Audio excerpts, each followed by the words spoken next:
Parents are actually your neighbor. That's what I figured. Is your father a doctor? Yeah, Dr. Brenner. Yeah, I met him walking his dogs long ago. God bless him. God bless him. God bless him. Very, very, very, very pleasant neighbor, and very, very pleasant to be around. I hope you'll give him my regards. I will, for sure. Thank you. Thank you. He'll be excited. Thank you, sir. Where do you live? I'm in Brentwood. God bless you, sir. Nice neighborhood, sir. Yeah, thank you. And what you? Judah, I need permission. And on that note, I want to welcome everybody to the most Jewish conversation you will ever have. Well, he's not Jewish. David Brenner is, of course. Yeah, but Mr. Boychuk is not. But apparently I should be. Well, with the name Boychuk, if you're not, there's a lot wrong. And of course, okay, so I want to welcome everybody to the world according to that man, Benjamin Jeremy Stein. We have a packed house tonight. Look at these 5 screen. We're missing one to look like the Brady Bunch, or 2, I think. But I have a big box in the middle of my screen saying this meeting is being recorded. That's because it is. And Okay. but I keep. Well, how do I don't like seeing that big box. I think you just click okay. Click okay. Okay, let's get right to it. Ben's got a box in the middle of his screen. We will help you with that in a second. Okay. Thank you. But on that note, I want to welcome everybody to the world according to Ben Stein. I want to welcome everybody in the YouTube chat. I want to thank everybody humbly. We had our best download streams on podcasts yesterday that we've ever had.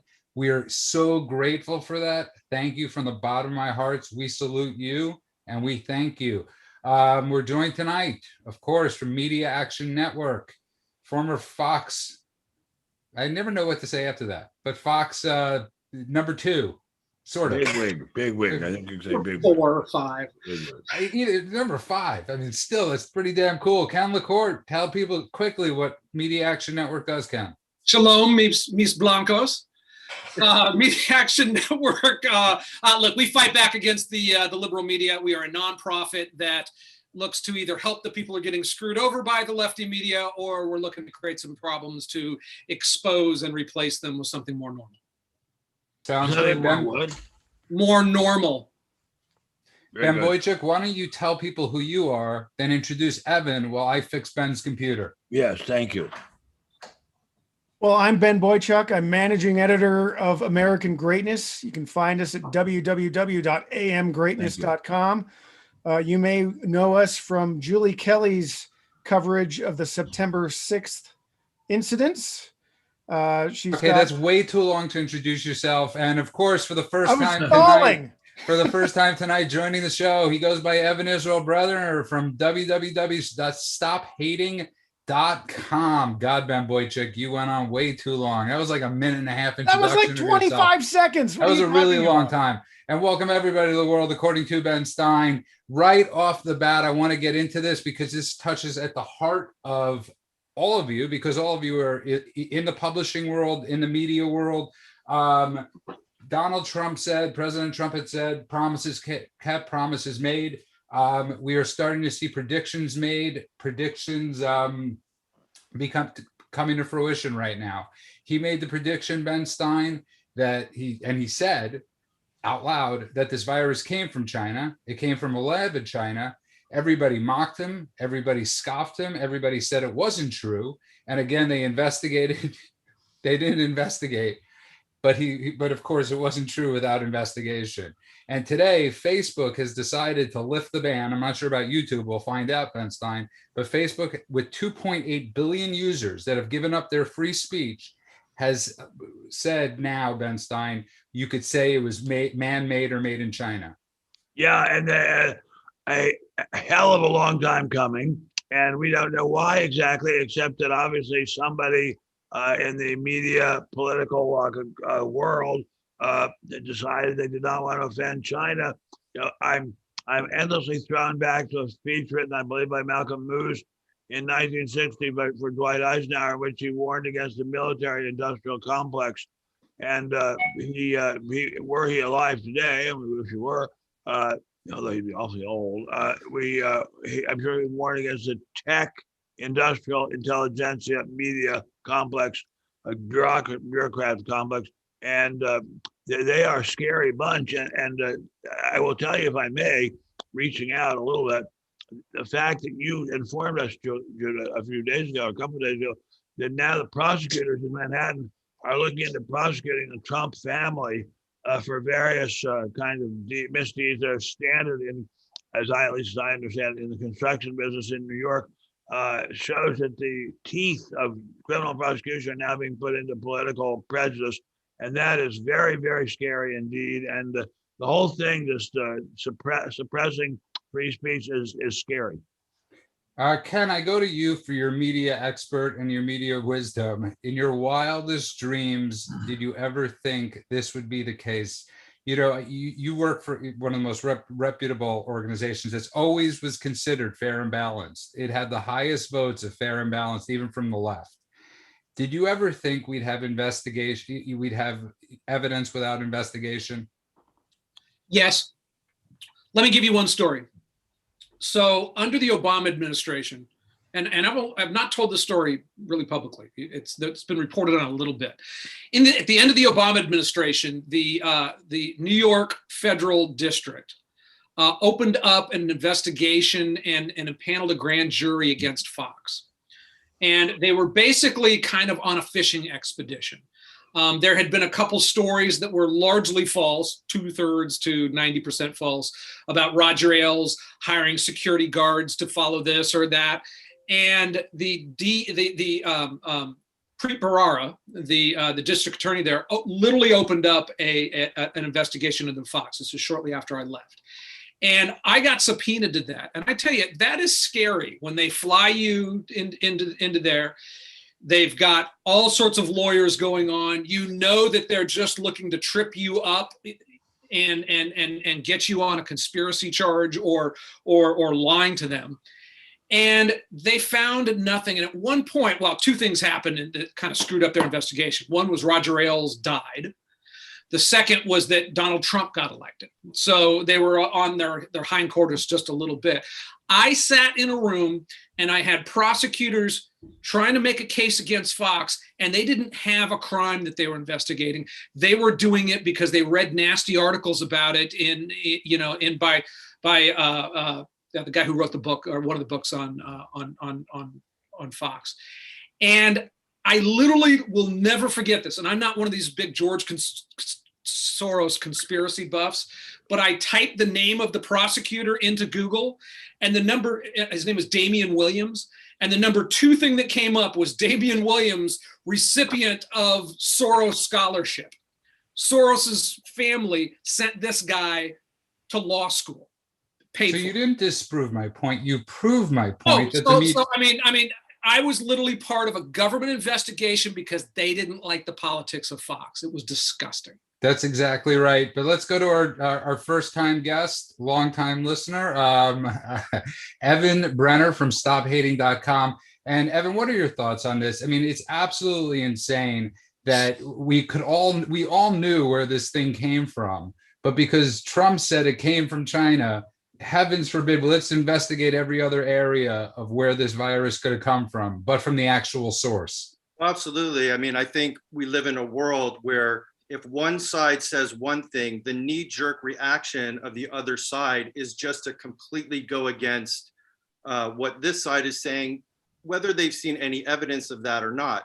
So they just want to take the counter position. And we see that across the board. There are people that might have agreed, for example, with policies that Donald Trump had spoken about, but because they're not on his team, quote unquote, they'll automatically try to discredit it and take the counterpoint.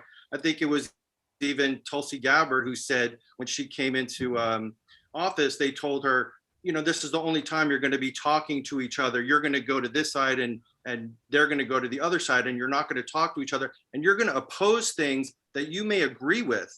But because you're on the other side, you're going to have to take that opposing position.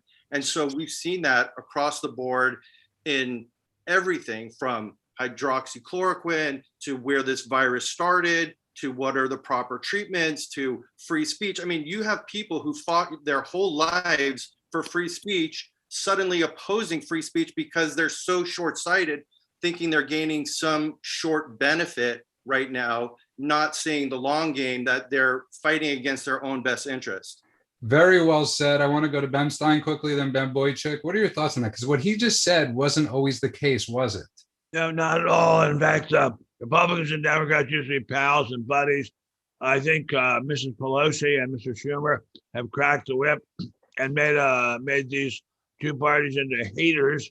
And I'm very, very, very delighted that we have on the screen a man whose site is called Stop Hating, because we've seen hate morph from college groups and crazy groups and homeless people groups to the halls of Congress. And it is a sad situation where they can't work together, but instead are hating each other.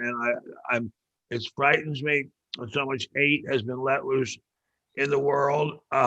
I don't know what the solution is to it, but I'm a Jew, as Jewish can be, but I keep thinking Christian love, and I don't know what better solution there is. Ben Boychuk's actually as Jewish as Jew can be, and let's go to Ben Boychuk. No, he isn't Jewish. That's the thing. That's the thing. So I'm looking at this from a publishing standpoint, which really irritates me about Facebook, because social media platforms like Facebook have special protections under federal law against being sued for defamation, for example, and the protections that publishers like the New York Times or American Greatness do not possess. And yet they act like publishers in the sense that they have decided, that is to say, they've made an editorial decision that prior to the day before yesterday, there were certain things you couldn't say about the origins of COVID-19 that they now permit you to say. Well, that's something that a publisher does. I get to say no all the time for any reason. And I'm also liable for the things that I do publish. If I defame somebody, and I've been sued for libel, so not successfully, but you can be sued for libel for a mistake that could be construed as malice. But the point is, I'm on the hook for that, and American Greatness is on the hook for that, in the same sense that the New York Times or any other mainstream publication is on the hook for that. And so we are allowed to make editorial choices as a result of that. Well, Facebook is, for now, exempt from libel laws, and yet they make editorial decisions as any conventional publisher would. And frankly, I think that's wrong, and they need to be hammered.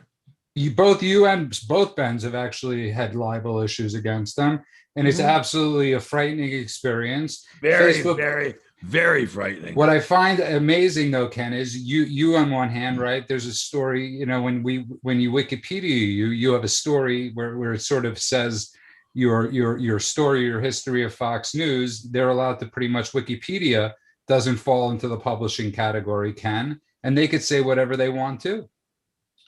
Yeah, now part of it is also a Wikipedia is not originally sourcing materials. I mean, so there is a small point of differentiation on this. They're not writing. They are citing published reports. Everything that's in Wikipedia is supposed to be. Don't get me wrong. They've turned into a bunch of they put a lot of politics inside of Wikipedia, and they're spinning it, and they're going to need to have a competitor against them as well.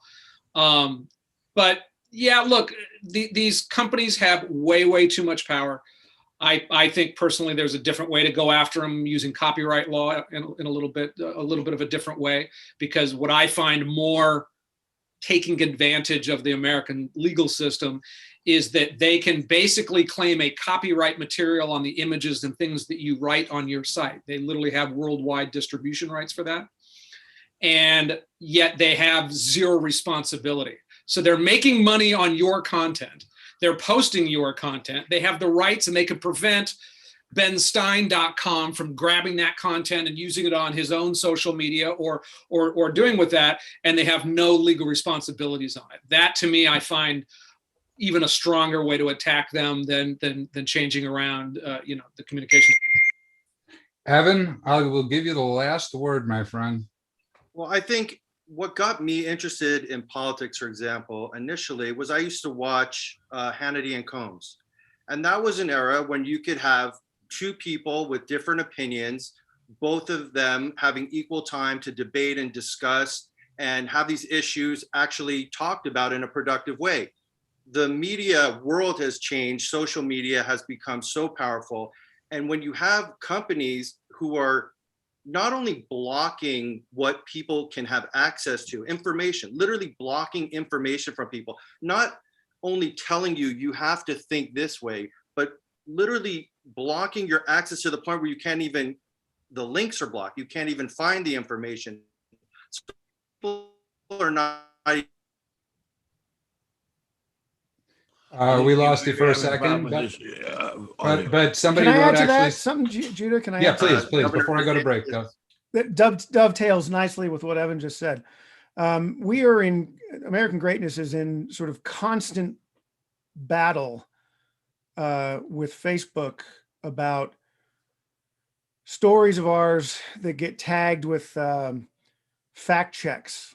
Mhm. And they have a really interesting, which is to say, infuriating way of dealing with this, which is they say, because I've had email exchanges with human beings at Facebook, and they'll say they're not our fact checkers.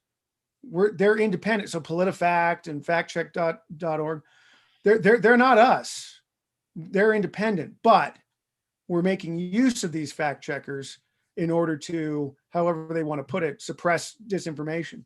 We had a story about 10 days ago by Julie Kelly. We're starting to get, so there's, I want to get to that after the break. right. Okay. So the point is they exercise unbelievable power, and they're able to abuse that power under the guise of independent fact checkers. And you have to stay tuned to listen to the show because it's 7:31. Ben will tell you this amazing, incredible story about All right. stories being released by American greatness. So please stay tuned. If you just tuned in, you are listening to The World According to that man, Benjamin Jeremy Stein. Somebody wrote something really funny in the chat. I got to say, somebody wrote, you can't be the most Jewish because you don't vote Democrat. And I thought that was really funny. But welcome everybody to The World According to Ben Stein. I forgot to introduce Ben in the beginning because we have so many different things going on, but this show wouldn't be complete without actor, writer, saint, sinner, lover, provocateur, father, economist, America's teacher, husband, son, brother, but of course, Dr. Benjamin Jeremy Stein. Him and Jill Stein have a practice together that nobody ever gets treatment from. And I want to welcome everybody Same back as to every the world. other doctor. Sorry? Same as every other doctor, except my neighbor, Dr. Brenner. Exactly, except Dr. Brenner. Big shout out to Dr. Brenner. Evan, why don't you tell people what stophating.com is quickly? So stophating.com was started in the beginning of the end of the election cycle of 2016, when people that I knew, that I grew up with, were posting the most vile things. I'll read you the post that set the whole thing off, and you're gonna have to excuse the language. But this is somebody that I grew up with my entire life, posted this on the day that Trump won the election. Fuck you, you sick fucking assholes who voted for Trump. This is the America you will be making us all live in, you pieces of shit. I hope you all fucking shoot each other with your guns in the head, you money-grubbing, misogynistic, racist, bigot, fear-mongering fucking assholes. Wait a minute. This is your friend who wrote this to you? This is a friend I grew up with. I mean, and I had a lot of these. And he's not, Ben, just so you know, he's not the only one. Ben Boychuk and I have discussed this many times about the amount of people that we've had when I was on Facebook had to erase, not because we didn't like him or disagreed, but this absolute venom that was being spewed from them. Wait a second, Doctor, I don't want to share a conference, but Mr. Brenner here, this nice gentleman to my left on the screen, lives a very easy stone's throw from where I live in Beverly Hills. At least his family grew up there, I assume.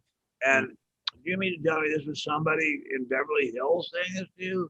Yeah, this is somebody, I went to Beverly High. This is somebody I went to Beverly High with. But this is one of hundreds that I know like this. And so what I wanted to do was start talking to these people and just, where is this level of hate coming from? You want to disagree politically, you want to have a different point of view, great, let's talk about it. But the absolute vile, the constant, you're racist, you're misogynistic. You have daughters. How could you do this to us? Evan, what is this? How does this translate into what you do then with that? So I used to make feature documentary films. And so what I started to do was make these short pieces, about the different topics leading up to the election. And the first one I did was about the walkaway movement in Los Angeles. And Walkaway, Renee? No, it's called the hashtag walkaway movement. It's about ex-Democrats who are leaving the Democratic Party basically because of this type of thing. And it's composed of a very wide variety of people that you might not assume with being on the right, so to speak. They're just regular people who just don't want to be told how to think every single second of their life. They don't want to be told they can't say this. They don't want to be yelled at or called a racist because they have different ideas than somebody else. So I wanted to show that to people. And I invited, because I used to go to a lot of the rallies in Beverly Hills that were held. And that was a great meeting place for all sorts of people. And it sort of breaks the narrative of what people who were Trump supporters were about. You had everybody from gays for Trump, blacks for Trump, Latinos for Trump, Muslims for Trump, even some Jews for Trump. And it was just an interesting cross-section of America. And I wanted to show my lefty friends that these aren't a bunch of racist, murderous, genocidal assholes. They're good people and they're patriots. They love this country. And so I try to bring them all the time down to the events, and most of the time I couldn't. So I started making videos. Heartbreaking.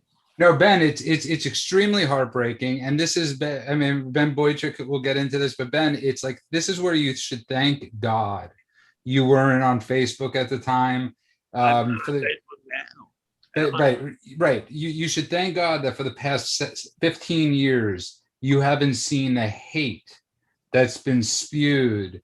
And people love to say, oh, the right does it too. Trust me, the numbers, and I don't have them. I'm not a statistician, so I don't have the numbers in front of me, but they seem, Ben Stein, to come way more from the right. But I wanted to touch on something, Ben, quickly, because I want to tease Ben Boychuk's thing. But Ben Stein, this is I had you laughing when Joe Biden was questioned about the Republicans and the Capitol 6 hearing. He said, "This is," what did he say? Basically, this is the worst assault. Chocolate chip. And then he said, "This is the worst attack on the Capitol since the Civil War," and that was just nonsense. I mean, first of all, there was no attack on the Capitol in the Civil War. There was no attack on the Capitol at any time except during the War of 1812, and the Capitol wasn't even barely begun at that time. So there hasn't been one, but unfortunately, this is what happens when Mr. Biden is left to think and speak on his own. He knows no history, he knows no facts, he knows no politics. He knows how to win by getting his masters and his ventriloquist masters to manipulate him to get the ethnic votes that he needs to get. But you raise also this goes back to the media, Ken LaCourte, that there was not one person that said, "What the hell are you talking about?" No, one of those guys probably wrote the speech. I mean, he didn't do it. It was probably somebody who was a liberal reporter who wrote the speech. It was a talking point. Ken, it wasn't a speech. All somebody said. He said that during the State of the Union. He used the same phrase. It was the worst assault on our democracy since the Civil War in the State of the Union. Wow, that's amazing. That is, I'm speechless that there's no attack on it in any way. There were a bunch of goofy tourists walking up and down the halls. True, they shouldn't have been there. That's the fault of the Capitol Hill police, who really, really did not do their jobs properly. But the people who are in the Capitol, they weren't vandalizing things. They weren't killing anyone. I mean, obviously, we don't want people doing it again, for sure. But the idea that this was some dangerous political invasion was just, it never really touched the ground of reality at all. But then I want to ask you a quick question. The fact that they're researching that, yet not, I mean, when you think about it, look, this whole COVID thing, we all knew that the 90% likelihood was that it came out of this lab. I mean, the one place in all of China where they were studying this type of virus, a virus that was naturally found in caves 1,000 miles away, and it popped up in that town. And it's interesting and kind of horrific to think the researchers there know what happened. They knew what happened beforehand. The local governments have to know to some extent. People talk. Certainly the top leadership of China, they all know that their researchers killed millions of people, albeit accidentally. I'm almost 100% feeling in my gut that that was an accident. And it was the biggest man-made catastrophe in the history of the world. And nobody's really like, well, that's just it though. The problem, Ken, is that we don't know for sure. I mean, we can feel it, we can kind of surmise it, we can have gut feelings about it, but we don't know, and we're likely never going to know because the Chinese government isn't going to allow anybody to really know. Let's put a 9/11 commission on that. Yeah. We'd get some information. Yeah, first of all, there's a scientific basis of that virus that people aren't looking into closely enough.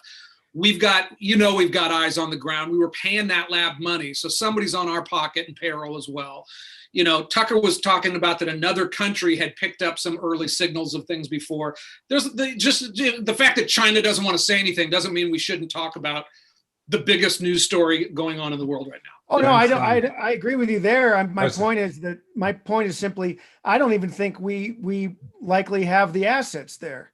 The American intelligence community is not all that. I've got a piece going by Angelo Codavilla tonight for tomorrow that delves into a little bit about how Joe Biden's call for the intelligence community to come up with an assessment of whether the novel coronavirus came out of that Wuhan lab will come to nothing, that it's really just an exercise in spin because the narrative is coming apart. And Stein. Every part of this is frightening.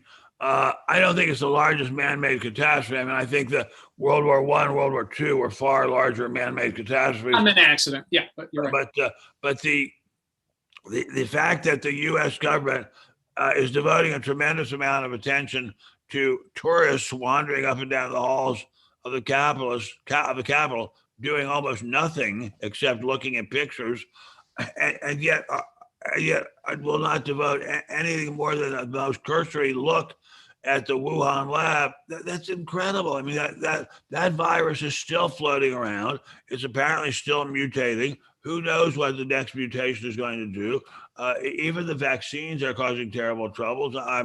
My saintly bride and I both got violently sick from vaccines. So have other people I know whose veracity and honesty I greatly respect, including Judah Meyer-Friedman and Ben Boychuk. And so something's going on there that's a lot more than meets the eye and merits a very thorough investigation. Do we trust our government to do any investigation? I don't think so. Not after they came up with all this BS nonsense about Trump being a spy or an agent for the Russians, and came to absolutely nothing. The government is just not very good at investigating things or telling truth from fiction. And I got to say, legitimize themselves. Sorry. Yeah. I got to say, in my wildest dreams, I never thought I'd hear Ben Stein saying these things. Sorry, Evan, go ahead. No, I was just going to ask what you guys have been hearing in terms of, do you think that it escaped accidentally, or this was some sort of intentional release of this virus out into the world? What would be the point of doing it as an intentional thing? I mean, as a bio weapon.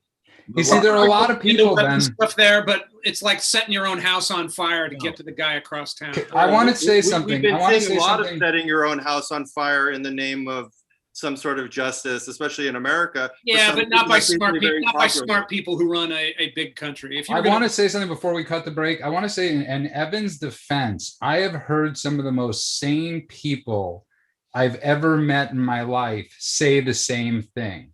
And they have all different, and I'm not talking about people that I would have ever thought would be conspiracy theorists, Ken or Ben. And I'm not saying that they've said it, but what I'm saying is I've heard rational people bring up that point. And you could always say with China, why would they do anything? Why would you have a one-child policy and the world be okay with it? Why would you do? I mean, there's so many things that China has done that somebody could say, why would you do that, Ben Stein? Yeah, that's a very, very, very good point. I just don't know what to make. I don't know how to answer it. The Chinese have done some extremely strange and very, very anti-human things. According to data in the Black Book of Communism, the Chinese communists murdered more people than any other government in the history of mankind. So I don't know. It's just I don't know what to make of it. I've never been to China. I don't know what was like there. I don't know much about China except I like Chinese food very much. But I don't. I mean, your point is well taken. Who knows? Who knows what their motivations are? It's a very good point. Ken, I'll let you in end the this desert, right? Yeah, look, a lot of people believe a lot of crap without a reason. I mean, you can hear an important person on a conspiracy or non-conspiracy or whatever that is. It kind of depends on the week these days. I haven't seen any kind of I haven't seen anything that in any way, shape, or form would say that they intentionally did that.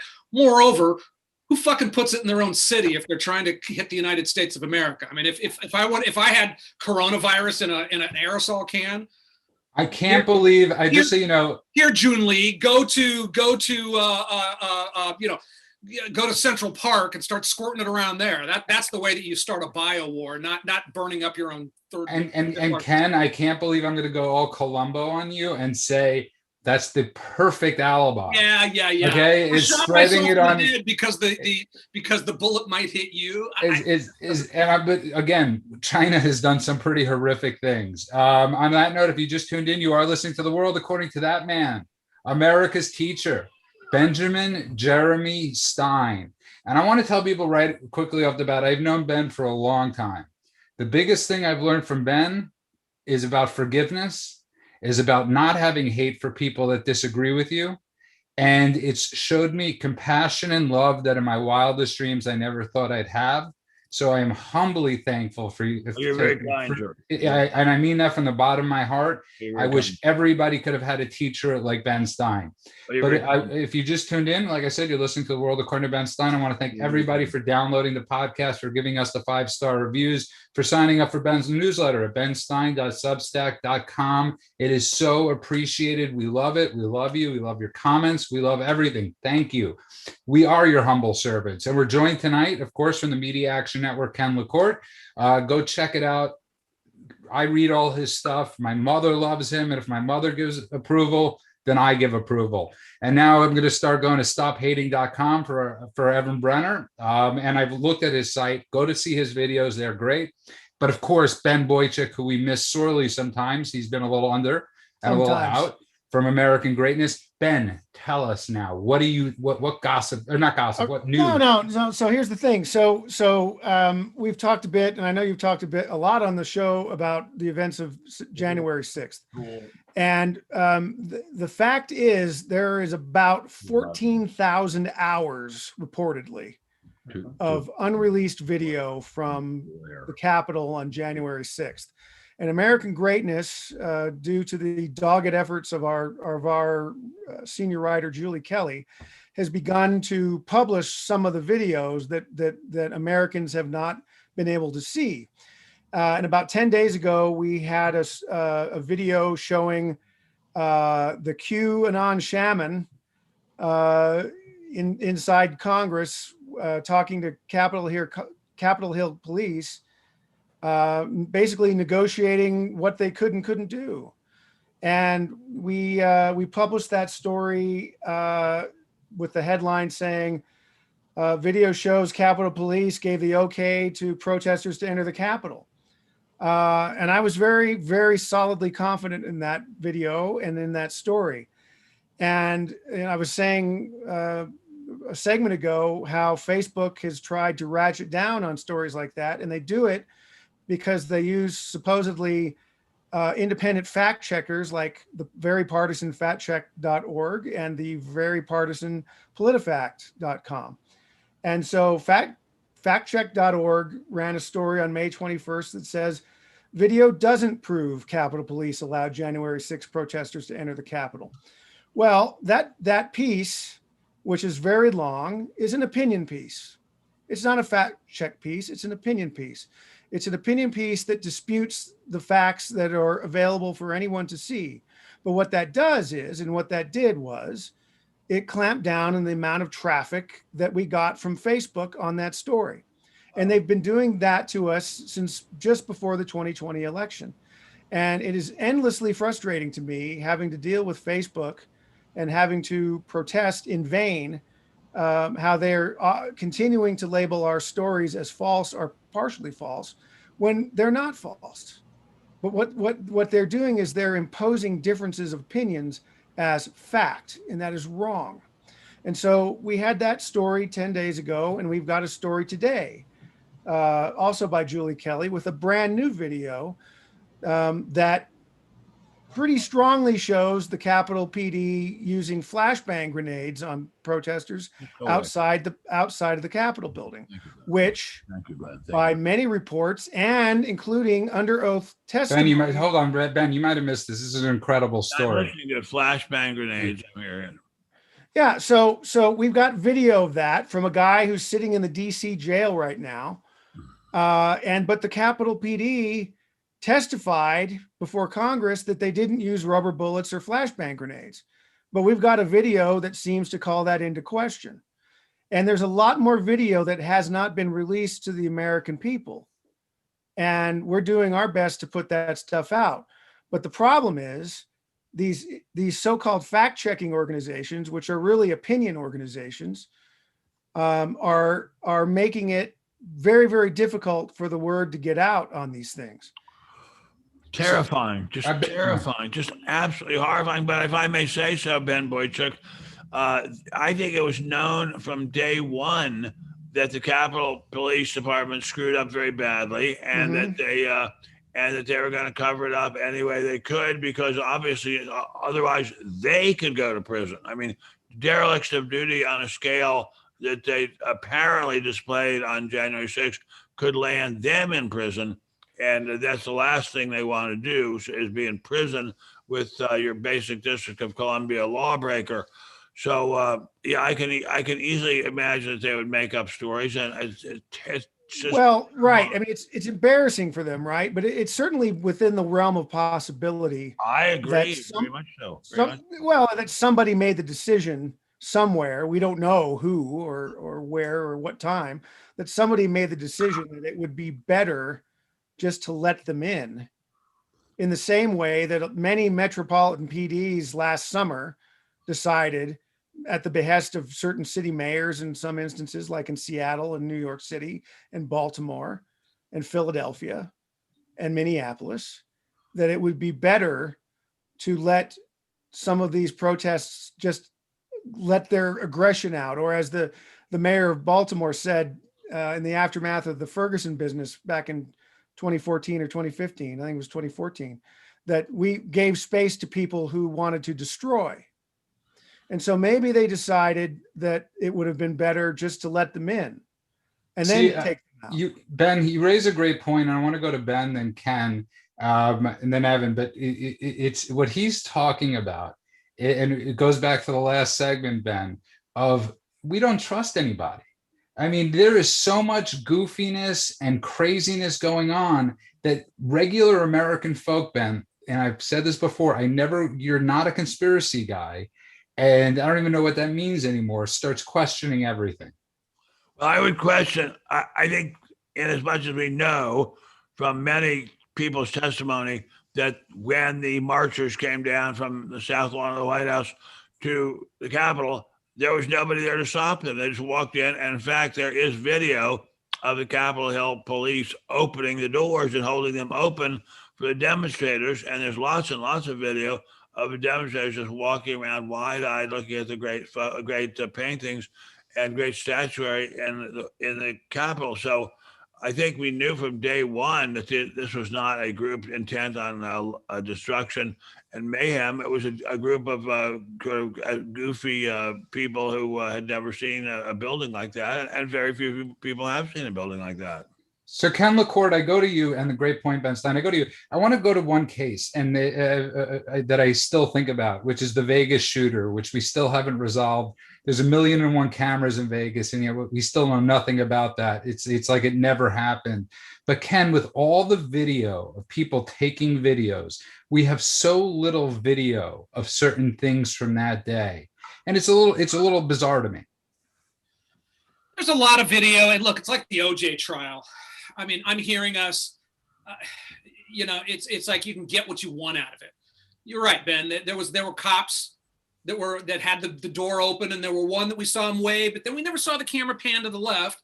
On the other hand, Ben's telling us some guys were using bang grenades. And I also saw a protester ripping stuff down and forcibly pushing their way. So it was a combination of things on it. And I think that we as conservatives, we as Americans ought to come to the conclusion of, if not stopping hate, let's at least treat it the same. If you're breaking the law, let's put you to the power of what that law was. And if you punched a cop doing that, or if you were liberating the Pep Boys out of Indiana because you were of a certain racial color, we've got pretty good laws on the books for the most part, and it would be nice if all of the politicians and the local DAs and the federal people treated them as separate, or I'm sorry, as equals.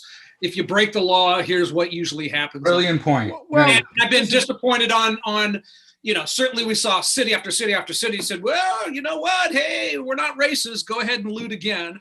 And this is one thing that's completely divided, like hydroxychloroquine, that you've got Democrats who are like, it was an assault on the democracy of the United States. And Ben's like, well, they were just wandering around, looking around, taking pictures, when all of the truths were somewhere a little bit more in the middle, and we should all start. Ken, listen, Ken, I don't have a problem calling what happened, or at least part of what happened on January 6th, describing it as a riot, but a riot is not an insurrection. Yeah, not every riot is an insurrection. I actually looked it up in the dictionary, and we could go through with it. I mean, it was close. It wasn't a real anything, but it was close to some definitions of that word. And by the way, an insurrection, you had some people who outsiders who had control of the House chamber for a little bit, or the Senate chamber for a little bit. The QAnon shaman. Does that mean he was running the country? Right. And when I go and look at insurrection in the dictionary, it's a little looser. It's not necessarily a revolution. But I'm looking at insurrection, and it says a violent uprising against an authority or government. Did you see the video that we had a couple of weeks ago? The first video we had with the QAnon shaman talking to the cops and telling the people that we're in there with him. We have to be peaceful. We have to be here and be peaceful because that's our right under the First Amendment. But they were still trashing the place. Well, some of them. I saw windows broken. I saw the girl get shot. I saw violence in there, minor violence. There was violence, of course. I saw minor violence, and I saw Ken, if you go up and go. Greatest possible respect. Putin said something very smart about this. He said, this was a picnic. This was a cakewalk. The Russians who created the Bolshevik uprising know what a riot and insurrection is. This was, I'm sure you're right. I'm sure there were some people who were violent, but for the most part, this was just sightseers. And the idea that we're turning this country upside down to persecute these people and persecute them and prosecute them as if they were trying to seize control of the government. That's crazy. I mean, seizing control of an empty room is not seizing control in any sense of the government. There are several empty rooms. They walked in and sat down in these empty rooms. That's not the same as seizing the telegraph agency or the police headquarters, which happened in the Bolshevik Revolution. It's not even remotely the same. And I want to let Evan in quickly because he's been silent this whole time. So Evan, go for it. Polite. He's been very polite. Let's have him back along. I was just going to say that I think there's just one word that sums up the reaction to this entire thing, which is the hypocrisy of it all. The same people that are so outraged by what happened on January 6th sat quietly by while the country was trashed and burning for the last year and either ignored it or applauded it on the sidelines. And so that's, for me, the biggest problem is that you can't look at these two events, okay, and blame one as the insurrection that was ready to overthrow the government, and over here, just say, oh, these are a couple of people just expressing their anger when they're burning cities down across the country. And that's the biggest problem, is that there's a double standard, and it's just so frustrating to deal with. Because no, you're completely right, Ken, and that's, I mean, Evan, and that's really the whole point of the show is, and that's part of really what Ken LaCourte does with the Media Action Network, is punching back against this, against this. And Ken, just for the record, we all think it was idiotic, okay, and we all think stupid stuff happened that day, but we're looking at it in comparison to what we saw before our eyes for over a year. We're looking at city halls being torched in different cities. We're looking at police stations being firebombed, cops being shot and attacked. That's what we're looking at. The only person that we know for sure died on that day was, what's her name, Ben Boychuk? Ashley Babbitt.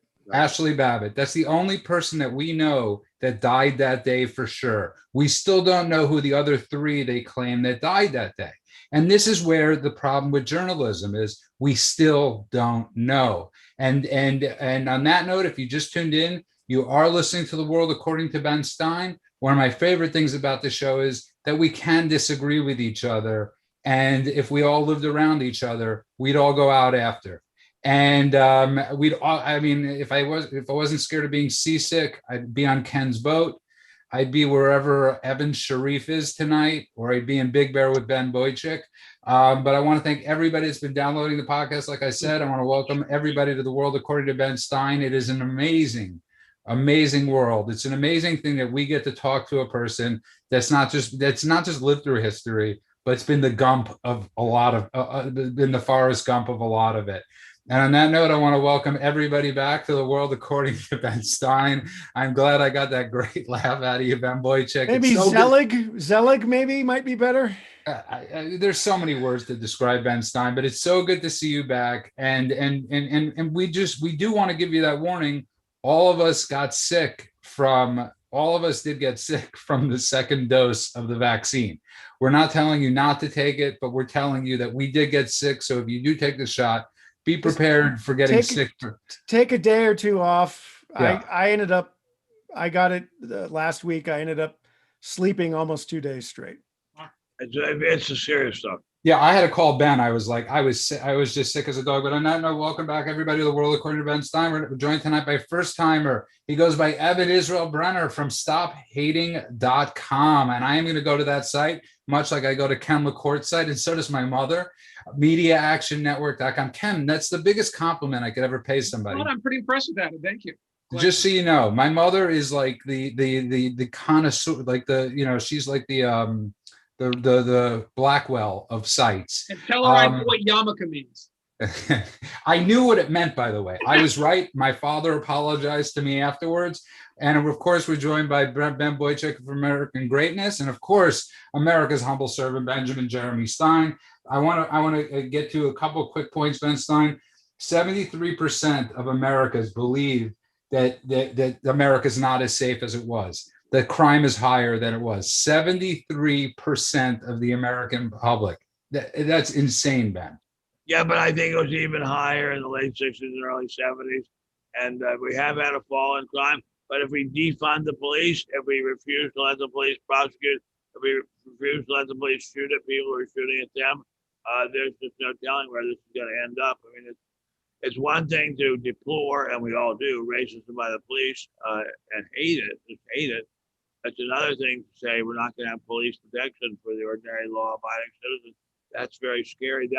That way lies madness. I mean, this country has many problems, but trying to take away law and order is going to be a big, super problem. Ken, 19 people were shot yesterday in Chicago. 19 people, 19 lives that don't matter were shot in Chicago yesterday. And you're a racist for mentioning that fact. Yes. It's I know. Look, it's turning into Wild Kingdom in some of these cities. They're not prosecuting bad guys. They're letting them back out. That's what we should expect. I can't go into certain parts of San Francisco anymore. I just won't. Well, but the good news maybe Ken, is that the San Francisco district attorney might get his ass recalled, just like the Hopefully. district attorney of Los Angeles might get recalled. I mean, there is, people have a certain expectation, and when they see, when you see prosecutors in the Los Angeles district attorney's office actually suing their boss, asking a court to make them, make the guy, follow the law, there does seem to be a point at which people are unwilling to go. So here's my question. I want to ask Ben Stein this, and I'll ask you all this. Ben, so we've learned from Obama, we learned from Trump, right? And we've learned from Biden, obviously, that what you say, they will try to achieve. And it wasn't always the case with presidencies, right? They used to try to go to the middle. And what we're learning now, especially with Biden, is promises made, and these district attorneys, then people that voted for them, when they said no bail, when they said all these different things, Ben Stein, the people idiotically didn't believe them or didn't want to. I know it's we have an attack on the educational system here in California by saying, look, I have to take the SATs.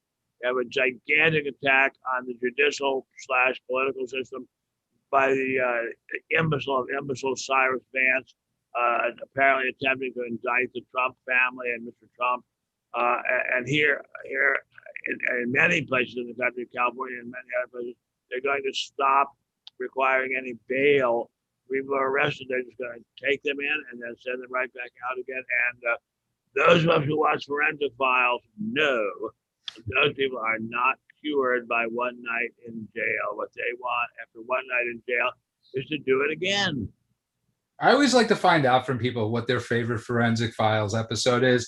But Evan, what are your thoughts on this? Because we live in LA, and you go through the streets, and many of them look like homeless encampments. It's sort of frightening. This is not men. I wouldn't say men. Ben. We're going to go through a drive through downtown. We're going to go through a drive through North Hollywood. We're going to go through a drive down Cahuenga, down Sunset Boulevard. Sorry? Yeah, I mean, you see it all over LA. I mean, close by where I live off of the 405, where the Veterans Building. Yeah, you see it there. That's really bad. Yeah, it's really terrible. It's become a small city, and it's not that these people are evil, bad people, but I mean, this is California. We expect better from our state, and you see so many people living like this, and constantly we hear. You look at the statistics and the facts of cities that are blue run, and you just see it all across the board. Same with gun violence and all these crime. And what's the common denominator? But yet, like I was talking to a friend who was saying the same thing to me yesterday. He's a blue, Democrat, and he's complaining to me about how the state is run. And I said, yeah, but you're voting for all these guys that are putting in these policies that are making the state like this. Everything that you're against, you're voting for. So it makes no sense. Ken? Oh yeah, 100%. That's it. You do. You were good. Look, the only thing that you're not allowed to say in life is there might be another common denominator besides Democrat. Yeah, we're not allowed to say that, but we're not allowed to say that, but we all know what it is. We absolutely know what it is. It's that they have Dodge V8 cars. Is that it? Yes, sir. I'm trying to think of what area. Yeah, sure. No, okay. I know they're African Americans, but what? we know you're not allowed to say that. No, and God bless them. I work with a lot of African Americans all the time, and they're wonderful people. So this is a minority of a minority, but they have managed to collect a tremendous amount of political power in this country. Ben Boychuk, you could save us, but did you see the story about the guy from Chicago? I think he's a councilman or something that wants to defund the police that got carjacked yesterday. Atlanta. Yeah, sorry. we had an item on it at American Greatness today. How old was the car thieves? Well, we don't know about that, but here's the funny thing about that story, really.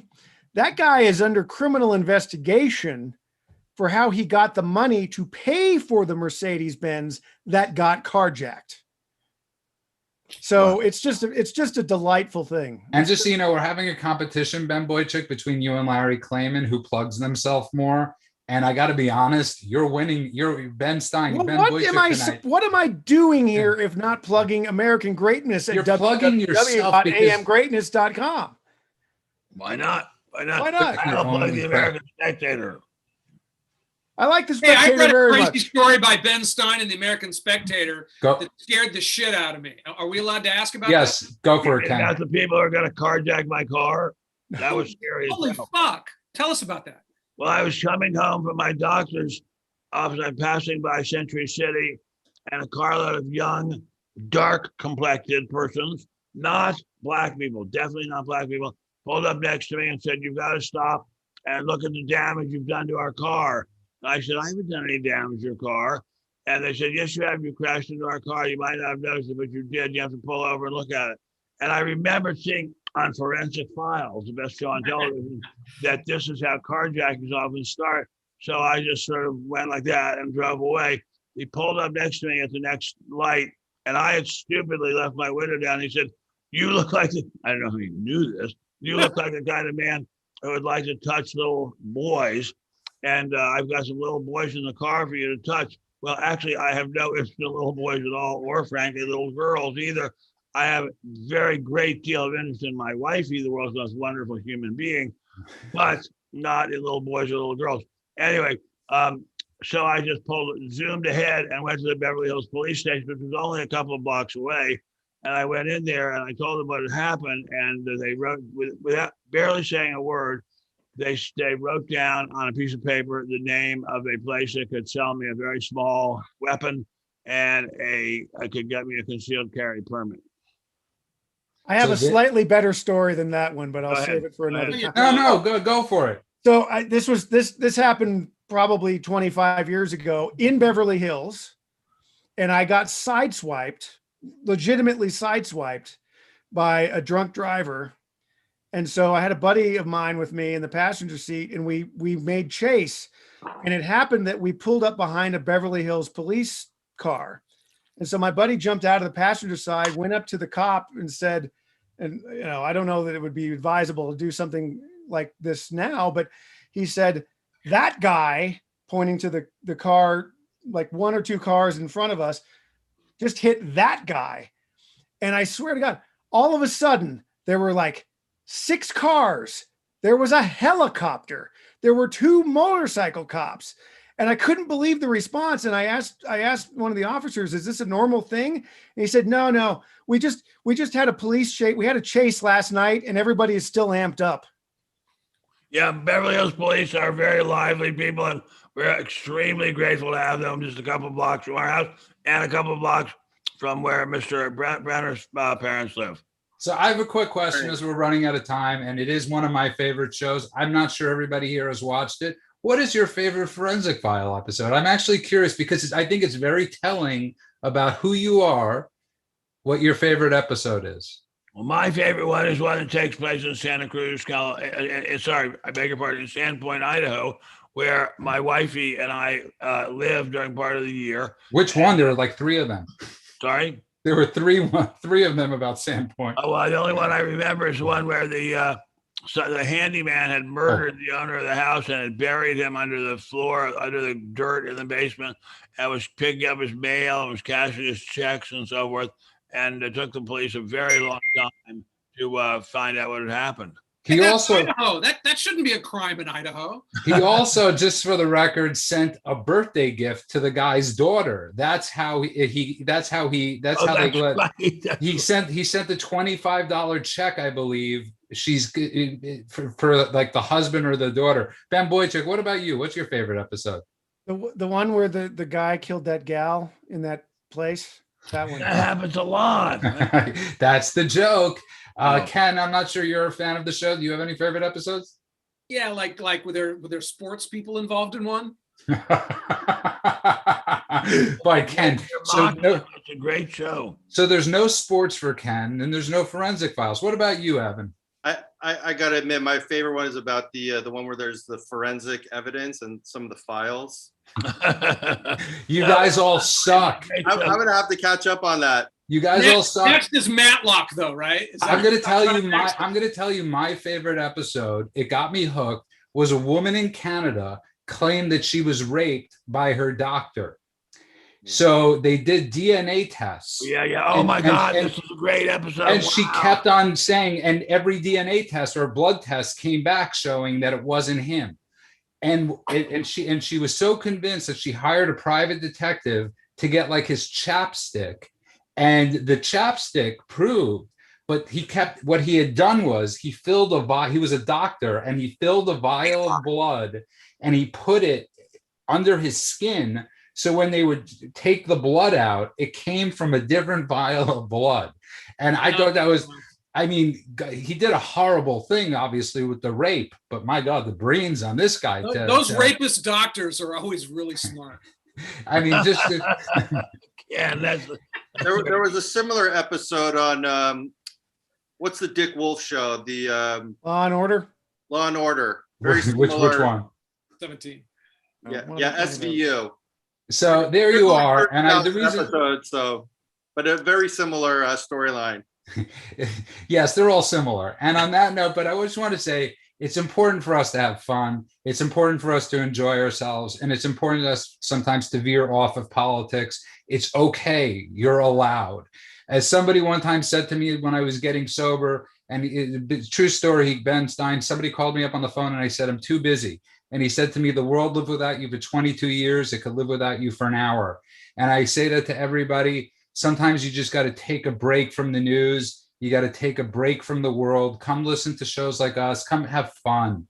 It's so important. And that's what the left and the media try to take away from us, is enjoyment. It's our job not to allow them. I want to humbly thank everybody that's been listening in the YouTube chat. We are humbled. Don't forget to benstein.substack.com. Don't forget to download all our episodes of the podcast, The World According to Ben Stein. But most importantly, I want to thank everybody for being here tonight. Ken, quickly tell people where they could find you. MediaActionNetwork.com. And tell people in one sentence what you do. We start to kick those MFers back. We do fundraisers for people who got screwed over by the media. We do nasty grams. We find out the CEO's emails. We've done protests in front of some good with the boycott by the Goya, some nasty dumping stuff. But it's a way to flex your muscles a little bit against the liberal media. And Ben Boychuk, I forgot where you're from. Tell people. American Greatness. You can find us at www.amgreatness.com, where we're publishing 7 days a week. Check it out. You're going to love it. Evan Israel Brunner, tell people where they can find you. www.stophating.com or on Instagram at the Stop Hating Project. You can find, we're always looking to have conversations with people that have different points of view than us. So hopefully we can continue that. Evan, I'm honored that you joined us here tonight. And of course, you were great. You did great. You did fabulous. Like, kudos to you, man. You did great. And of course, you could find Ben. There's 3 great publications I read. I start with spectator.org, where obviously Ken does because he reads Ben. Then I go, I don't know what to do. So it's between Greatness and Media Action Network. So every day I switch it up. But either way, I get great stories. I have people like Julie Kelly, who's incredible, and all the writers there, and all the writers at Spectator, and all the writers at Ken LaCourte News and Media Action Network. But now I'm going to start going to stophating.com for my video feed. And of course, you can find Ben on Parler at Ben Stein, and you can find him at spectator.org. And like I said, benstein.substack.com. Take us out, Ben Stein. In Birmingham, they love the governor. Woo, woo, woo. Now, we all did what we could do. Woo, now, Watergate does not bother me. Does your conscience bother you? Tell me true. Have a great night, all. We'll see you all Saturday night. And we have a Monday night Memorial Day special. We'll not be here Tuesday, but Monday night Memorial Day special. Thank you all. Good night, Ben. Thank you. Good night, everybody. Good night, everybody. Good night, everybody. God bless.